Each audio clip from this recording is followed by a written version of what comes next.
আলহামদুলিল্লাহ। বন্ধুরা সবাই কেমন আছেন? আমাদের জীবনে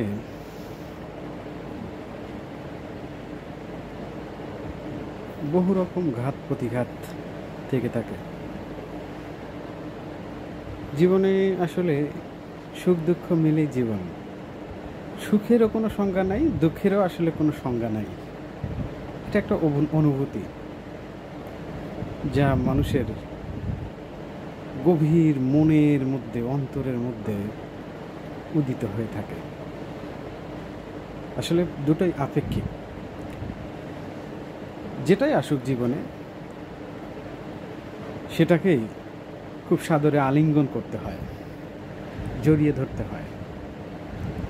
যদি দুঃখকেই জড়িয়ে ধরতে না পারি, তাহলে আগামীতে সুখ পাবো না, কিনতে পারবো না। বিষয়টা এরকম। তো আলহামদুলিল্লাহ, আসলে জ্ঞানীরা এই জন্যই বলেছেন যে একটা দুঃখ থেকে আর একটা দুঃখ, অর্থাৎ এটা আবর্তন করতে থাকে জীবনে। এগুলো আবর্তন করে একটা দুঃখ থেকে আর একটা দুঃখের মাঝে যতটুকু গ্যাপ হয়, যতটুকু সময় ক্ষেপণ হয়, এটার নামই নাকি সুখ।